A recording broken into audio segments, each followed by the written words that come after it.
Welcome on into the show, everybody. It is episode 11, season 8, episode 11 here on the Hoopers Log for Tuesday, November 30th, 2021. That is right. We are now at the quarter pole. It is quarter pole week here in the NBA regular season for the 21-22 season, as we are sitting here now with pretty much everybody playing at least 20 to 22 games on the regular season. And that is generally when the quarter pole begins. And that is when you start to really see the thick of what's happening in the NBA regular season and how kind of everything starts to take place and where we are and the etc. And today, I was going to talk about the quarter pole and analyze it and break it down for you, but I feel like there's a lot of guys here at the Lead SM who are already doing that for you, and they've already done a whole lot more insight than I could. But tonight, I feel like tonight's and today's show is about tonight. We all know what tonight is. Tonight is the biggest game of the entire season thus far in regards to a tone setter, a trend setter, something that we could all look forward to as we basically head towards Christmas. Now it's about let's head towards Christmas and see what the league can offer in regards to who can really paint their narrative the prettiest, right? Because thus far we've gotten 20 games plus in, and now we're at the point in the year where we've got a pretty good picture. Not a clear picture, definitely not a clear picture, but we've got a pretty good picture to build off of where we are. And I wanted to go into a lot of different narratives in this show. But again, I did not feel it appropriate considering I feel like Free Basketball, Motorcade 313, a bunch of other podcasts that are on here. Shout out to the Lowdown. They're doing some big things moving on. We love that. We love doing that here at the Lead SM, having guys move on. But we got some shows that are going to talk about more about what's going on with narratives in the first quarter of the season. I want to break down what's happening tonight because I feel like this show can help you see what's going to happen moving forward after not just tonight, but a couple games after tonight when they play each other again.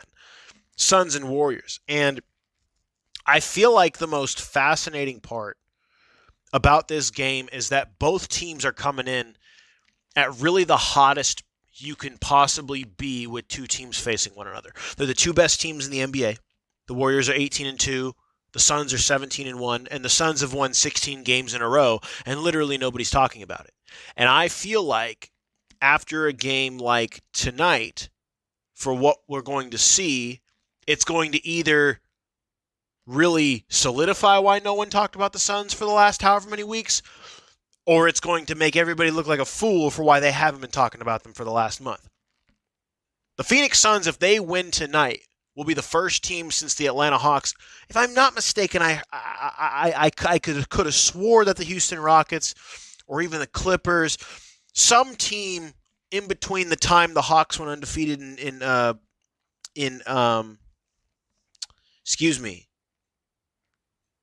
January of 2016. I think it was January 2016. If not, it was January 2015.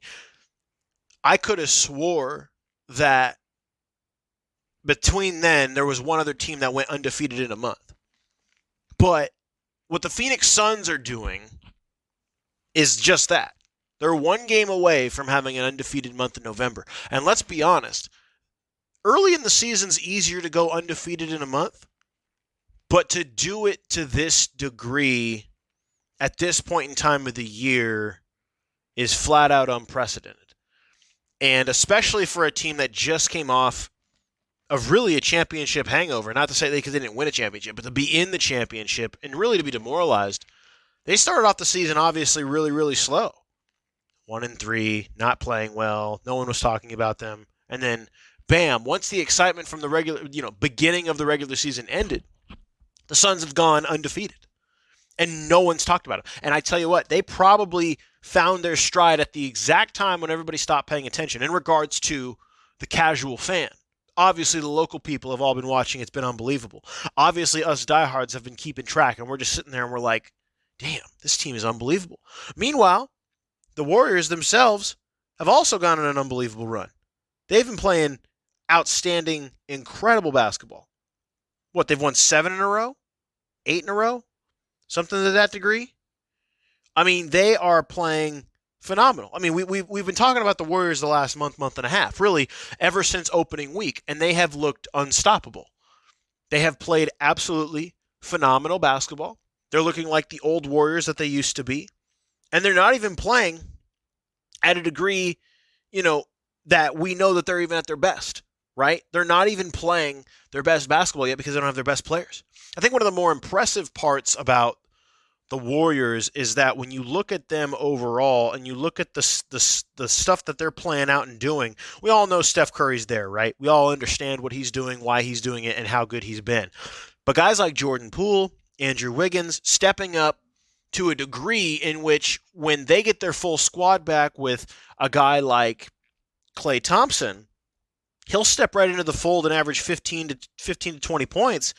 And you're now looking at a team with 4 legitimate 15-point scorers that can come out on a nightly basis and go off and do something. I mean, if I'm not mistaken, Jordan Poole this year has gone absolutely bonkers in some games. He's been absolutely phenomenal. I mean, you watch him throughout the season thus far. He has found ways to come out and just really extend his game to another level, to a degree in which when you see him play now, you say, well, by golly, how are we going to stop him if he's going to be this insanely hot? How can we shut down Jordan Poole to make him not a factor on this team so that we overall can still win against a team like the Warriors? When Andrew Wiggins is obviously putting in work, we all know what Steph's doing, and Draymond's doing his normal Draymond thing, which is completely helping the team out. They're playing at a level right now that is uncanny, ridiculous, tough to defy. And I think this game between the Suns and the Warriors is going to set a precedent moving forward as to what to expect. They're the 2 best teams in the NBA. Nobody's going to sit here and debate that. Yes, I know the Nets are where we thought they would be at this point in time of the year, first quarter of the season, leading the Eastern Conference. Nobody's shocked about that. Nobody is sitting here shocked at the fact that the Nets are the best team in the East, and nobody is shocked at that. And you look at the Bucks, they've won X amount of games in a row, 7 or 8 games in a row. They've looked absolutely fantastic. I mean, you look at where the Bucks were, a couple weeks ago to where they are now. They've won 7 in a row. They're 14 and 13 and 8. They look great. They look great. They look like they're back to their championship ways. You win 7 in a row after starting the year 6 and 8. You're looking great. I mean, that's just what it is. The Bulls kind of came back to life a little bit, but they're 13 and 8. They're playing great. Charlotte, LaMelo Ball, we've seen enough from him thus far. He's looked unbelievable. Washington, they're just a bunch of young dudes who got traded away who are hungry to show everybody what's up. Miami, Eric Spoelstra, phenomenal program. We know they're good. Really, all 5 of those teams, Miami, Washington, Milwaukee, Chicago, and Charlotte, they're all in the same boat. They all have 13 wins. They all have 13 wins at the quarter pole. And obviously, Brooklyn's 14 and 6. What, 1 game better? I mean, they could easily be a couple games back at, of all of that and be at the 6th or 7th spot. But in regards to how everything's playing out in the Eastern Conference, it's all, they're all neck and neck. There's no differentiating right now. There's no differentiating. The Western Conference is a whole different ballgame. Phoenix and Golden State each have a 4 or 5 game lead on the entire competition. Utah's 5 games back at 13 and 7. Behind Golden State. 4 games back of Phoenix, 17 and 3. Dallas, the Clippers, Portland, Minnesota, the Lakers, Memphis, all sitting around 500. 10 and 10, 11 and 11, 11 and 9, 10 and 8. They're all hovering around 500. Denver, 9 and 10. Nobody is doing anything of significance outside of Utah. Utah's doing all right. They're doing pretty good this year. But Phoenix, Golden State, whole different stratosphere. Golden State, 7 wins in a row. Phoenix, 16 wins in a row. That is something you do midseason when you catch stride. They have absolutely come back from their championship, really kind of putting their head in the ground, being upset at themselves for a week or two, and bam, they have absolutely hit the entire league in the mouth. And they're now coming in to play the Golden State Warriors, and it's on. And it's on tonight. 7 p.m. Pacific in Phoenix. It's going to be on TNT, obviously Ernie and the boys. I hope Chuck's back. I hope Shaq is there. Kenny's there. We all know Ernie Smith's going to be there. Ernie Johnson. Jeez. Kenny Smith. Ernie Johnson. Draymond Green, Steph Curry, Devin Booker, DeAndre Ayton. The entire team effort of the Phoenix Suns and the Golden State Warriors. This entire game, I think, is going to come down to, obviously, who gets hot from the outside. But we all know the Phoenix Suns game is not built on the outside. We know that. They didn't go to the championship shooting from the outside at a high clip. Yeah, I mean, they could do it. Cameron Payne stepped up last year and was absolutely lights out. He did a great job. We've seen Devin Booker has become a mid-range assassin. He can shoot the ball from anywhere on the floor now. He has gotten his game to another level. He is turning into one of the best shooting guards in the game. That's not just because they went to the finals and they've won 16 in a row. He's legitimately turning into one of the best shooting guards in the game. Chris Paul is still Chris Paul and still looking phenomenal. Still looking phenomenal for where he's at in his career and his age and etc. But I think this game is going to come down to, if you really want to just get to the nitty-gritty, this game's going to come down to Steph Curry and the ability for the Phoenix Suns to find a way to either find a blueprint or create a blueprint into how to, you're not going to slow him down, you're not going to stop him, but to let him go off and let everybody else back away. This might turn into a game where the Phoenix Suns are going to need to let Curry go off for 50, 60 points and shut everybody else down. You cannot let Andrew Wiggins score more than double digits. You cannot let Jordan Poole get off for more than double digits. You can't let Draymond Green get a triple-double. You cannot let Steph Curry facilitate and get everybody else involved and be great. That is what you have to do. And I think, fortunately, with the low post presence and the ability that the Phoenix Suns have to play defense the way they do, they have an opportunity to do so. Again, I think Steph tonight is going to go off for 35, 40 points. I would not be shocked if he put up a 40 bomber, if he had 10 threes, if he got to the line a couple times in key situations, a couple and ones, had maybe like 6 or 7 assists. I think Curry's going to have a career night tonight, and I think Curry's gonna put on that stage that he is now the best player in basketball, which I don't think anybody can really debate that right now, that he's the best player in basketball, because I think he is. But I think playing a team like the Suns, who are really as hot as anything we've seen right now in a long time, and a team who's the defending Western Conference champions, so they have every single right to have all of the hype go their way, especially at home. I think Curry is going to go off and really prove to us, win or lose, he's going to prove to us, especially if it's a close game and they lose, that he is the absolute eye of the town and best player on the planet type of game. I think this game could go either way.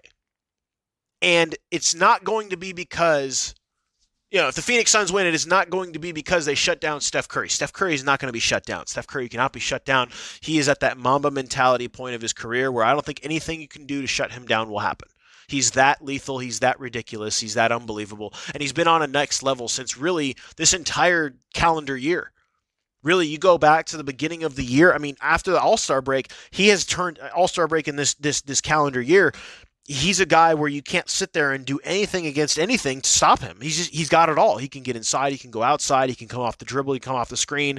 And he does it at such an elite speed level. It is to a point where there's nothing you can do.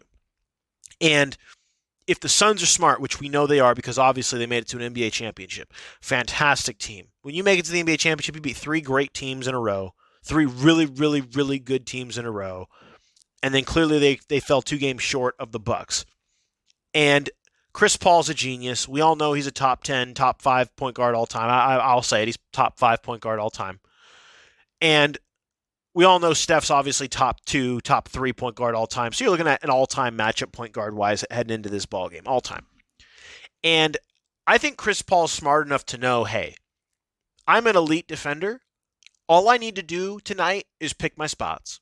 I don't need to go out there and play balls to the wall defense against one of the greats of all time, because I too am one of the greats of all time. I I'm going to let Steph Curry get to his spot from time to time, and I'm not going to put the effort forth that is necessary at all times. I'm going to try and force Steph Curry to shoot the ball 30 to 40 times tonight. And by golly, if he makes 20 to 25 shots and gets 50 points, and it's still a 3-point game going into the 5 minutes of the fourth quarter, that's a good thing. That's a great thing. Because you know what I can do on the offensive side of the floor is I can try and get him into defensive foul trouble. If you can get Steph Curry into foul trouble, that's the best way to beat them. Let Steph Curry do what he wants offensively. Now, that doesn't mean just let him shoot for, wide open shots or any of that. That shouldn't be the case. Obviously, you try and do what you can, but don't double team him. Don't over the top do it. Let Steph go off and do his thing. But on the defensive side of the ball, when the Warriors are playing defense, switch off onto Steph Curry as much as you possibly can. Because offensively he's going to go off, but defensively you have got to try and put him into foul trouble. And knowing that you're on your own home court and you've got, I wouldn't say the refs in your back pocket, but let's be honest, they definitely side with the home team just a little bit more in the regular season. Postseason, it's a little bit off. It's a little bit different. But in the regular season, the refs are trying to at least make it a little bit more home courty. I think they're going to try to get Steph Curry into some kind of foul trouble. If it doesn't work, it don't work. But he is the ultimate factor, right? You cannot let him get everybody else involved. You do that, Warriors are winning this game by 20. And no one's going to talk about the Suns. They're going to be like, oh, they won 16 games in a row until they played the best team on the planet and they got absolutely shellacked. Yeah, they're nothing. Who cares, right? They'll be 17-4. The Warriors will be 19-2. And at that point, who are we to sit back and say, yeah, okay, they're the best team on the planet?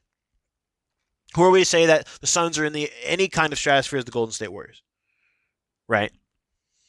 So I think that the Suns have to try to get Steph Curry into foul trouble. They have to make Draymond Green impotent on the offensive side of the floor. They got to keep Jordan Poole, Andrew Wiggins in their own lane. They got to attack three-point shooters when they get a shot. I mean, outside of Steph Curry, because he can create his own. But when a guy gets the ball off the pass into the corner, into the corner, into the elbow, top of the key, etc., when they're available and they're open, the Phoenix Suns have got to attack those guys like they did in the finals or like they did in the NBA playoffs a year ago. They have to go out and come in and play that aggressive style of defense, or else the Warriors are going to light them up. Offensively for the Suns, again, try to attack Curry. Don't feel like you need to find a way to get Draymond Green onto your side. Draymond Green, you have to neutralize him defensively as well. I think Draymond's going to come out and play his butt off in this game. If not this game, it's going to be the 2 games later when they play each other again. They have to neutralize Draymond. They have to find a way to neutralize him, get everybody else away from the ball, and to make sure Steph Curry is the one that is defending the on-ball player. And if that becomes the key for the Phoenix Suns, and they can find a way to still get what they need to get, which is either a DeAndre Ayton play in the paint, whether that's getting guys out on the perimeter on catch and shoot, whether that's Devin Booker creating his own shot, Chris Paul creating his own shot, however that needs to happen. The Phoenix Suns have the weapons and they have the chemistry and the ability to beat the Warriors offensively. I don't know if they can do it from the outside because the Warriors do have some pretty good perimeter defenders. But in regards to how you let the Warriors, win in an easy way is really you just let Steph Curry do what he wants in regards to not just scoring or getting things done, but in regards to, because we know he can score, he's going to score, but that's also allowing for other players to get involved. That becomes the case. Warriors win this game big. Now, Steph Curry gets in the foul trouble. I don't see how the Phoenix Suns don't win this game. I mean, I don't know how they can't win this game at that point. So when we look at how the two teams are built, they're definitely built different. And I think a lot of teams, because the Suns are they're just absolutely fantastically built. I think a lot of teams are going to watch that game tonight. They're going to have that game film whenever they play the Warriors, because I think the Suns, with their ability to get to the finals last year, they know how to game plan. They know how to get into it with teams in regards to their ability to not just win but schematically destroy teams. They've done it. And I think if they can create, even if they lose the game close, if they can create a semi-competent blueprint for the rest of the league, which is possible with the way they're built, then I think what will happen to the Warriors is they then have to prove again that they're going to have to find a way to adjust. Now, obviously, they've proven in the past that they can do that, which is what makes this matchup so brilliant, right? A team who just got off of a finals appearance, they've won 16 games in a row. They're looking absolutely flawless, looking like they're playing absolutely great basketball. They've played some good teams in this 16-game stretch. I mean, they just beat the Nets, who are the best team in the East, and they looked good. They looked really good. And the Warriors, they've looked great all year, but obviously they haven't been the same team for the last 2 years. And in pre-COVID, when they went to 5 straight Western Conference finals, or championships, when they went to 5 straight championships, I mean, they know what it takes to do whatever it takes to win. It's not like we're sitting here looking at a team like has no idea what they're doing. I mean, obviously, the key contributors we all know what they're doing, right? We know Steph Curry and Draymond Green know what the hell they're going to do. They're absolutely championship bona fide. And everybody else on that team, I think, is the question, right? We know what Curry can do. We know Draymond can do in big games. But everybody else, Jordan Poole, Andrew Wiggins, how are they going to react to this big of a stage on the road against a team that's as hot as the Phoenix Suns, who are defending Western Conference champions? That is another thing to look out for. Obviously, Curry, we know that's the biggest, not X factor, because he's not an X factor, but that is the biggest game plan situation that will help the Suns win this ball game. But the other X factor is, Curry could go off for 60, help out his team, and let's be honest, they might not step up. He might get them the ball, get them to where they need to be. And the next thing you know, everything that occurs and everything that happens, guys just don't make shots. Guys just don't show up and do what they're supposed to do. And that could be to, whether that's the defense of the Phoenix Suns, that could be to, the fact that the crowd is bumping in Phoenix. Like, there could be a lot of factors tonight. Both teams are playing phenomenal. Both teams are the class of the NBA.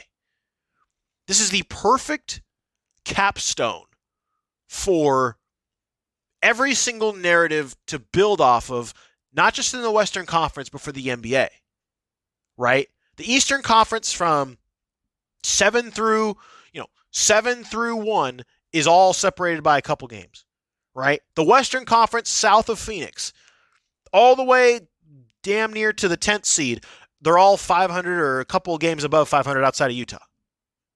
So everything is very even. There's still malleability in things that we're trying to figure out. Outside of those couple of malleabilities, look at the NBA right now. Just look at the standings. I said this last week. There are teams that you can look at right now and say their season is over.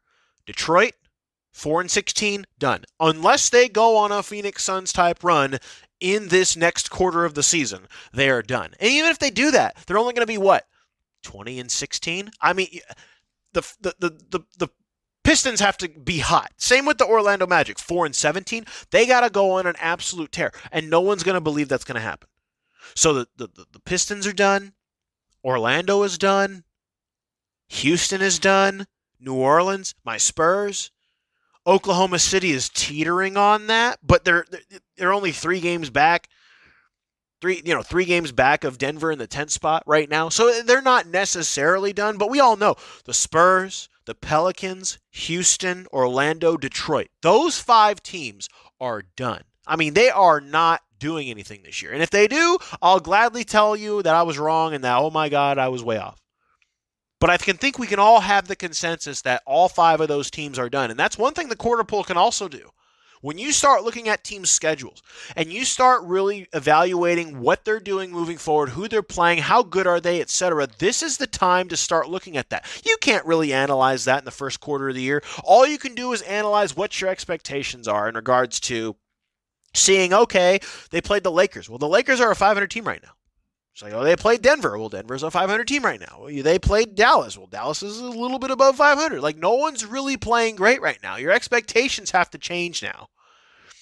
And your expectations have to change from the standpoint of, as we now start to move forward through the weeks, as we head towards Christmas and then come out of Christmas, we then start to look at the schedule and we start to say, okay, who do we play? How many, in what order are we playing given teams, and where are we playing them, to really decide and see really how good we are. And those 5 teams I mentioned, Spurs, Pelicans, Rockets, Magic, and Pistons, all 5 of them are basically dog water teams where they're just not going to do anything for the rest of the year. And you look at them and you say, okay, when are we going to face them next so that we can have some kind of a break? That is not to say that they'll be an easy win, but in regards to what kind of break can we give our team to relax, to know that there is no expectations to win. There's no expectation to come out and play 100% after either a back-to-back or after a tough road trip or after a really tough stretch of really good teams or tough teams that we're going to play.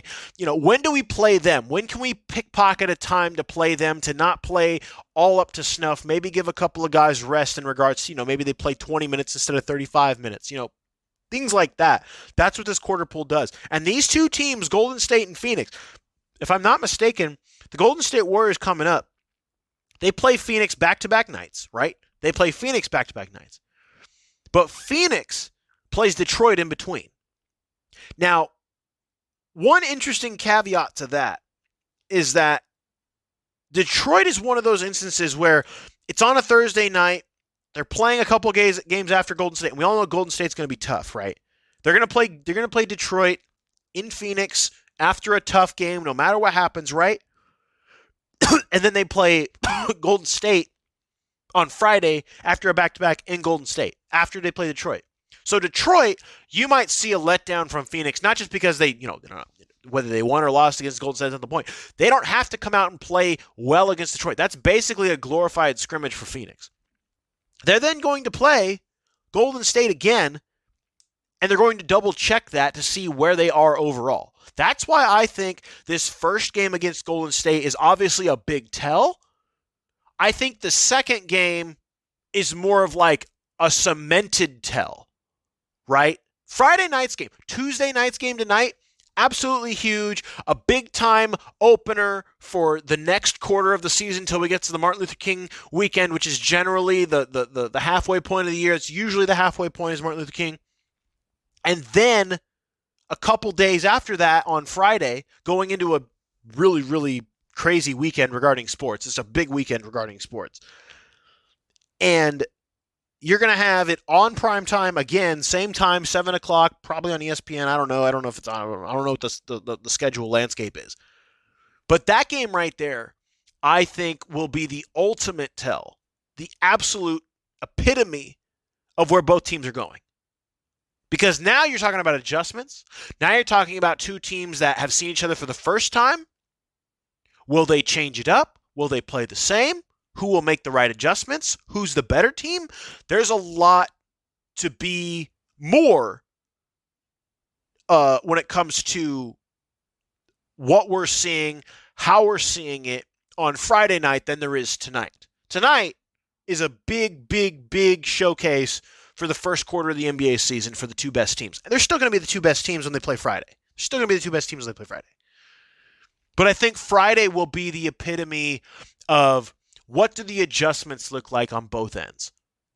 Fortunately, like I said, Phoenix can go play Detroit, work out some of those adjustments, work out whoever was cold, whoever didn't play well, whoever had a bad night, and then they can come into the next game and be like, all right, we're going to put our best effort, we're going to be this, whether it's Golden State, whether it's Phoenix, come out and we're going to make the real adjustments and we're going to see how it really plays out. And I think Friday will be a bigger understanding and a bigger window into what to expect for both teams, because I don't care what happens Tuesday in regards to the overall result, right?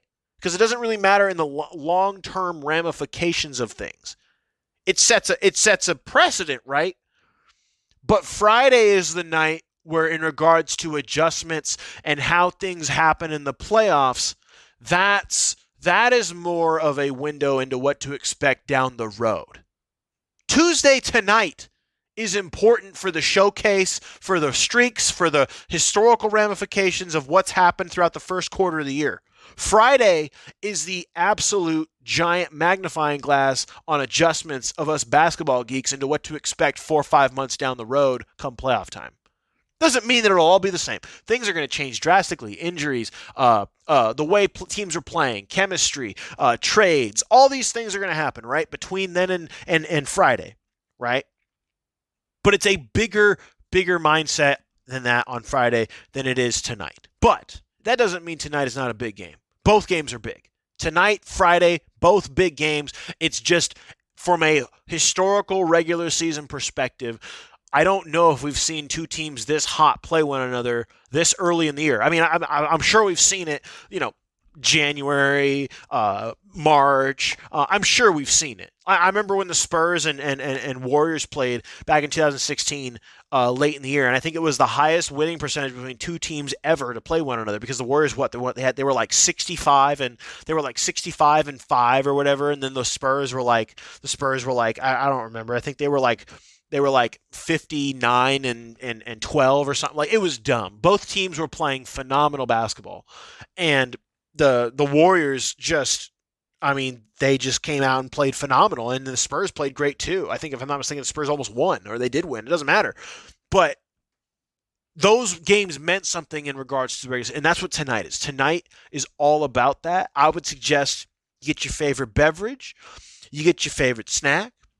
When you get home from work, school, you go to your favorite corner store, you go to your favorite you go to your favorite grocery store, you go to your favorite Walgreens, get yourself a little snack, get yourself that sweet, whether it's the Code Red Mountain Dew, or if it's that Pepsi, or if it's that Coke, or if you get that sweet that fifth of whatever you like, or if you get that bottle of wine.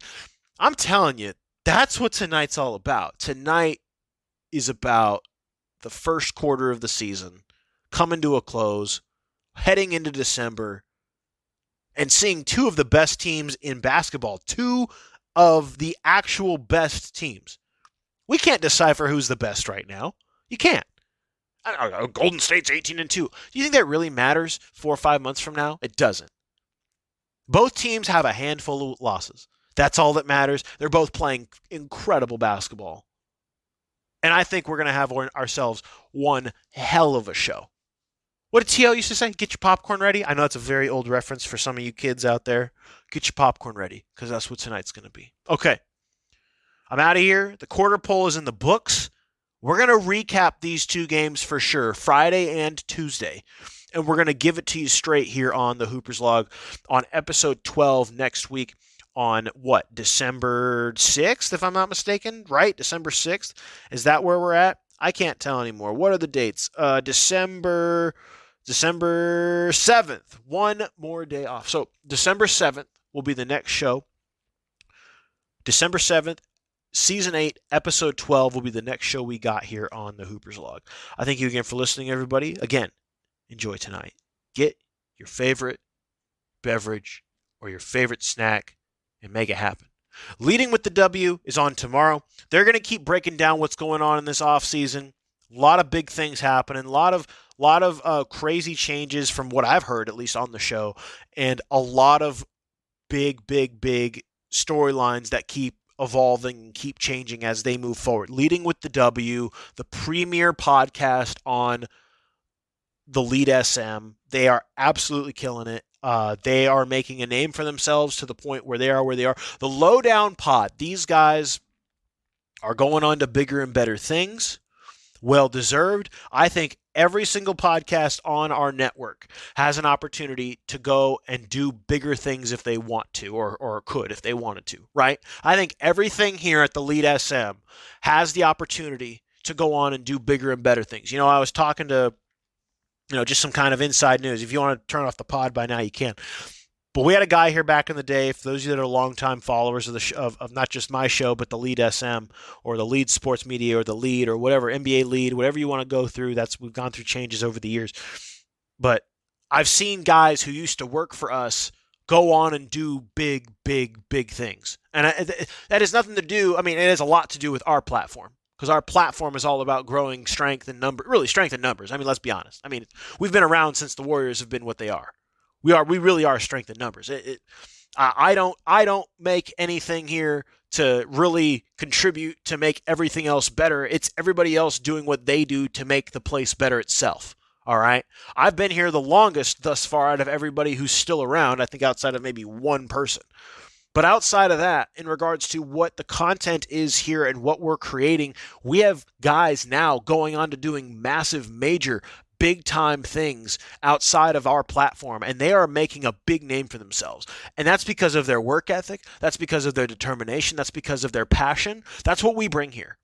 We bring and we inspire that to create the next great wave of media members out there, etc. Whether it's media, whether it's creation, whether it's production, it doesn't matter. That's what we do here. And I've seen multiple people who I used to work with in this space do that and create things for themselves to get into bigger and better spots. That honestly is what inspires me to keep doing my show for the most part, because I'll be honest with you, I do not watch basketball the way I used to. I do not consume basketball the way I used to. I'm sure just like you do. And I don't really follow the narratives as much as I used to. I do follow the when it's playoff time and when it's March Madness, I'm all in. But excuse me. But when it comes to the overall landscape of basketball, I more or less do it now for the media members that we have. And we have had guys come through here who have been absolutely phenomenal, absolutely incredible, hardworking, passionate, intelligent. I mean, God, I'm as dumb as a box of rocks. Some of the people who come through here are absolutely brilliant. And I feel like when they come around me, I make them dumber. So that's not good. But in regards to the passion and the energy and the attention to detail, they keep me honest. Everybody that I work with at the Lead SM keeps me honest. And they keep me running the way I should be running, which is to keep my head on a swivel and to keep my head in the game. Don't get me wrong. I get distracted from time to time. There's times where I think about, moving on from doing this. Not now, but down the road. Every year or every time I feel like I got to be down the road. But then when I start to drift off into things I'd rather be talking about, I get redirected, whether it's through a podcast, whether it's through an article, whether it's through a video, whether it's through a cool stat line that I saw on Twitter, or a really cool narrative piece, or whether it's content that we have within our own circle at the Lead SM. And they always bring me right back into, no, this is what I was meant to do. And I can't tell you enough how incredibly grateful I am to be a part of a place like this, to see people doing what they do because they love it. And because they know that they're not doing it for the paycheck, because we're not doing it for the paycheck. We haven't been doing it for the paycheck forever. And when you have a group like that and a bunch of people like that who are willing to put themselves out there to make themselves better every single day and learn from one another, that's all you can ask for. And I've been seeing guys who've left this platform for over 4 or 5 years now, guys who've been gone for a long time. And they're doing big things with their lives because they have that passion and determination to make it happen. And those are the kind of people we bring here to make big things happen. So again, go listen to Free Basketball. Go listen to Leading with the W tomorrow. Go listen to Motorcade 313. Go listen to them. They're going to have some incredible takes. And I can guarantee you the Pistons, when they play the Suns, they're going to break that down and talk about what kind of game it was for them, or they're going to break down at least the kind of narratives that are going on in the Pistons world right now. So, again, thanks again for listening, everybody. Episode 11 is in the books. Episode 12 next Tuesday. Have a happy holiday. I hope you had a great Thanksgiving, and I'll see you then.